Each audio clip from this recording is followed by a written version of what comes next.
Hey everyone, this is our cultural investigation project on Filipino-Americans. My name is Desiree Pablico. I'm Carolyn. Andy? Let's start. So the purpose of this project is to describe a historical, social, political, and or economic process that produced diversity, equality, or structured inequality in the U.S. The second purpose is to describe the social actions that have led to greater equality and social justice in the US. And the third purpose is to recognize and appreciate constructive interactions between people from different cultural, racial, and ethnic within the U.S. So there are multiple reasons why and how Filipinos immigrate to the US. So migration began in the 19th century because of political, military, and educational ties between the Philippines and the US. What started is when the US gained possession over the Philippines over the Spanish-American War. Since the Philippines were colonized by the US, Filipino natives pushed to become US nationals, which means Filipinos were given the opportunity to live legally in the US under the protection of law. This began the immigration of many Filipinos because of their new title of being US nationals. Another reason is the passing of the Filipino Nationalization Bill and the War Brides Act. When this passed, it gave Filipinos who served in World War II the opportunity to become US citizens and bring their wives to the US after the war. Lastly, another act called the Immigration and Nationality Act in 1965 made it possible to sponsor other family members such as children, spouses, and parents. It was passed by President Lyndon B. Johnson, which ended national quotas and provided an unlimited number of visas for family reunification. This act is what allowed my family to immigrate here. So even if Filipinos were deemed as US nationalists, Filipinos still experienced struggles and discrimination in the US. An example of structured inequality that the Filipinos experienced was the anti-miscegenation laws. The anti-miscegenation laws banned interracial marriages and in some cases sex between members of different racial groups. This problem first arose in Seattle. Since Filipino men were more populated than Filipino women, Filipino men would try to find love interest in white women. White women were threatened that minority people were marrying white women, which intimidated them. This caused a man named Doran Tan to propose a bill prohibiting marriage between white persons and Negroes, Orientals, and Malays following the application of a Filipino for a license to marry a white girl. This prohibited people of color, including Filipinos, to have relations with white counterparts. Another struggle that showed discrimination and racism was post-Filipino-American War. If you didn't know already, the Filipino-American War started because the Philippines rejected letting the US take possession of the Philippines. So during the Filipino-American War, there were negative images and information about Filipinos in newspapers and magazines. These sources depicted Filipinos as sullen, dark-skinned babies or toddlers, portraying them as helpless, mischievous children. This influenced many Americans to envision the Philippines as a wretched, bug-infested wasteland inhabited by animal-like Filipinos who relished this way of living. Filipinos were described as stupid, morally inferior, and savages because of these negative depictions. So these are two examples of images that were posted on these newspapers. This first picture is a confused Uncle Sam cradling a temperamental Filipino child. As you can see, they made the Filipino baby a lot darker than how Filipinos really are. In addition, it shows the quote on the bottom, "Now that I've got it, what am I gonna do with it?" And the second picture is President McKinley washing a dirty Filipino baby in the foreground while clean Filipinos dress in American clothing. I feel like this picture is really demeaning, especially it saying the Filipinos' first bath, along with the saying, "Oh, you dirty boy." I feel like they describe and perceive Filipinos as pets, and it's sickening to learn about. Other struggles of discrimination and racism was the tragic demolition of the I Hotel. The I Hotel was a hotel located in San Francisco, California, as one of the final living remnants of the Filipino community. The corporation that owned the land saw the hotel as an unproductive waste of land, even if many Filipinos lived there. They wanted to dismantle the hotel and construct a multi-level parking garage in its place. When Many older Filipinos, which are called manongs and manangs, were forcefully evicted, leaving them nowhere to live. In the fight of losing their homes, many Filipinos and their allies linked arms in protest, circling the entire block from the hotel. Their first strike was successful, although their second was not.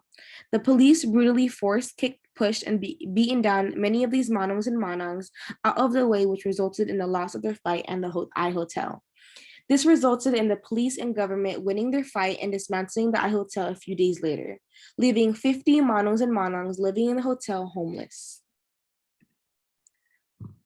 Lastly, another struggle of discrimination and racism was the famous landmark Little Manila.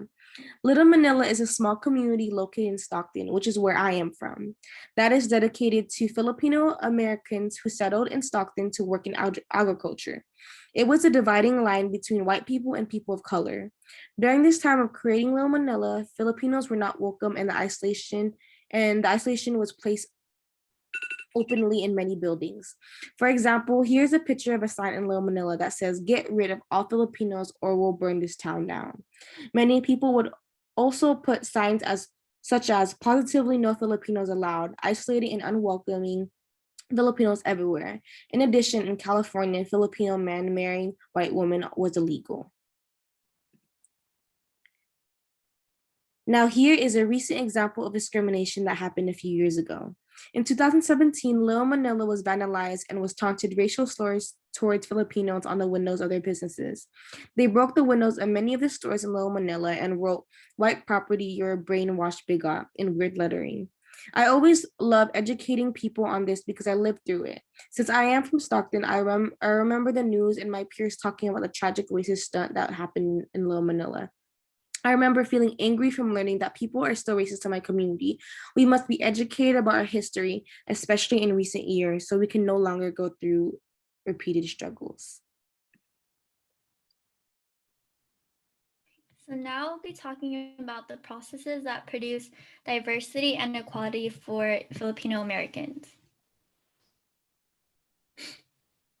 So the Filipino Veterans Fairness Act was one of the processes that produced equality. In World War II, about 250,000 Filipinos volunteered to fight with US forces. Due to this, they were promised benefits by the US, but unfortunately, in 1946, the Congress actually stripped away these benefits. Of course, many Filipino veterans were upset about this. So this is when the Filipino Veterans Fairness Act came about. This act restored Filipino veterans' benefits, addressed the injustices, and gave veterans, including their families, the same eligibility for dependency and indemnity compensation. In addition to the Filipino Veterans Fairness Act, the American Recovery and Reinvestment Act also came into effect in 2009. Within this, it provided payments which were $15,000 to surviving veterans and then $9,000 to non-citizens. Then, more recently, in 2019, about 18,000 claims were approved. Additionally, Filipino World War II veterans also received recognition when they were awarded in 2017 at the Congressional Gold Medal, which is the country's highest civilian honor. Next slide. Next, I will be talking about the San Francisco South of Market area. The Soma became one of the homes of the earliest Filipino communities. This is when they arrived to San Francisco and many congregated to the Soma because there were nearby jobs, restaurants, department stores, and cheap rent, of course. As you can see on the bottom photo of the left, this area is actually highlighted in yellow, which is the South of Market area. And this is also known as the San Francisco's Filipino town. Even though there are not as many landmarks today, the history is still alive. So today, there are about 1,500 Filipinos who lived in the neighborhood. Individuals are brought together through significant organizations. For example, nonprofit organizations like Bayanihan Community Center, which is the middle photo, and then the service agencies such as West Bay Filipino Multi-Service Center, which is on the right of that, and then including schools such as Bessie Carmichael Elementaries and the Filipino Education Center, which is on the bottom left. This is the only public school in California with a Filipino bilingual program. There are also churches that brought together Filipinos, which is St. Joseph's and St. Patrick. So these gathered Filipinos since religion is a huge impact within their culture. And a fun fact, my cousin actually was baptized at St. Patrick's. Next slide.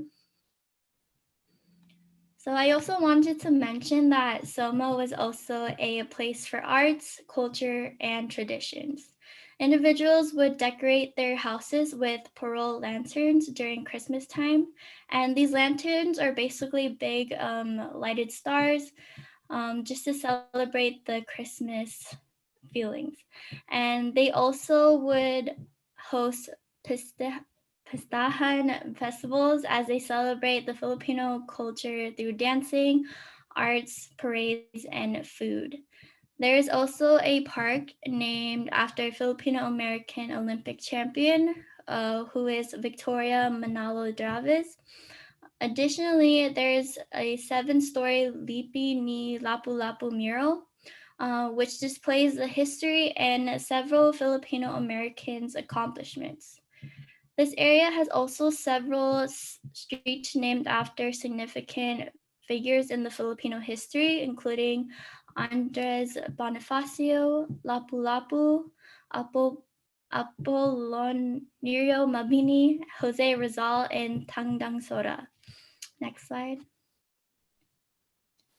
Okay, so next I will be speaking about the social actions that led to equality and social justice in the US. October is an important month for Filipinos because it is Filipino-American History Month. This is celebrated in October because it is when the very first Filipinos arrived in America, specifically on October 18th, 1587. These individuals were known as Luzones Indios. They came from the Spanish galleon and landed in the Morro Bay in California. I also wanted to mention some significant events that occurred that helped make October Filipino-American Month. So in 2006, it was when California actually first recognized and enrolled this annual event in their Department of the Education celebration calendar. And then 2 years later, the Hawaii legislature passed a bill in 2008. They signed the law to commemorate the contributions of Filipino Americans to Hawaii and the US.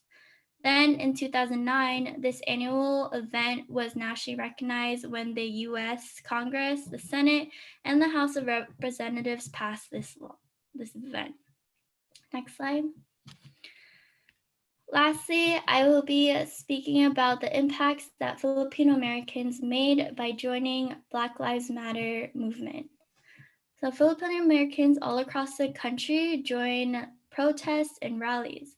Individuals join for many reasons: to stand with the African American community, educate themselves, and most importantly, understand the racial injustice and system discrimination. This is because they personally have experienced discrimination and injustice before as well. Filipinos have also participated in several social justice movements like United Frameworks, Hawaii Sugar Plantation Strikes, and anti-marital law movement. Their actions of participating in these movements made a significant impact not only for themselves, but for different communities that they stood with. I also wanted to mention a quote from a Filipino individual who participated in the Black Lives Matter movement. She stated that it's important for us to remember and to uplift all those who have come before us and who will come after that fight for social justice for all communities. Then now I'll be passing it on to Andy. Hello. So I will start talking about the other triumphs and achievements that Filipino-Americans have accomplished. So one achievement made by a Filipino-American is Fidel Mundo, who was the first Asian and female, first Asian and first female to attend Harvard University. And during her lifetime, she was able to be the first woman to be named the national scientist of the Philippines in 1980s or 1980, and become the founder of the first pediatric hospital in the Philippines. Next is Sugar Pie Disante. She was a famous rhythm and blues singer. She was born to a Filipino father and African-American concert pianist mother. In 1999, she was given the Bay Area Music Award for the Best Female Blues Singers. Also, many of her songs ended up landing on the Billboard's Hot R&B charts. Continuing on the list are Larry Italong and Philip Roa Cruz, who were social activists, civil rights movement leaders, and pioneers. They did a lot in terms of being leaders in the Asian American civil rights movement, and were the pioneers of the 1964 grape strike and boycott. For Vela Cruz, he formed the Agriculture Worker Organizing Committee, which eventually merged into the United Farm Workers under the famous activist Cesar Chavez.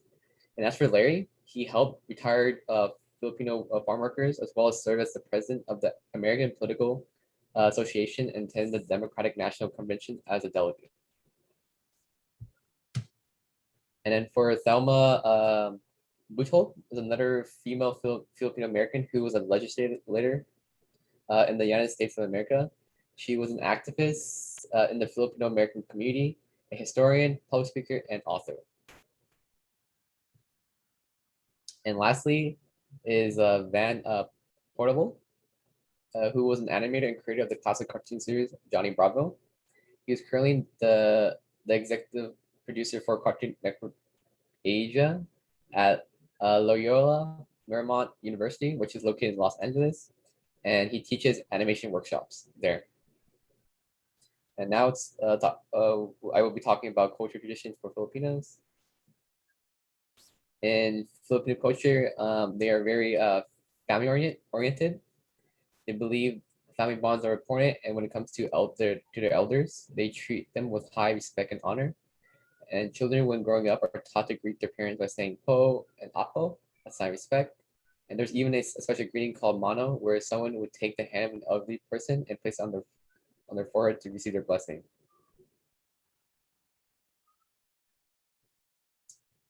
And for etiquette for Filipinos, one of the things that's proper etiquette for them is that they must wait to be asked more than once before accepting food. When introducing people, they have to introduce them from oldest to youngest, and while doing so, they must refer them by their full title. When at someone's house, they normally would dress formally and give a compliment to the hostess on the house. And now we'll start talking about positive interactions of cultural groups with Filipinos. So according to the Pew Research Center, they're able to see that Filipino Americans tend to have a more positive relationship with the four other groups compared to Koreans and Vietnamese Americans. Also, Filipino Americans gave a positive assessment about intergroup relations. And looking at intermarriage, we can see that Filipino Americans were more willing to marry someone who is not Asian. They also showed that they're very comfortable with intergroup marriage by race and ethnicity compared to the other 5 Asian groups besides Japanese Americans. And Carolyn will do conclusion. So in conclusion, the history of Filipino Americans' process of immigration, struggles, and traditions was very interesting to learn about. I can proudly say that Filipino Americans have overcome all of these struggles and have created a lasting impact here in the US with the implementations of buildings, parks, and festivals dedicated to the culture, people, and traditions of the Philippines. Thank you. Thank you.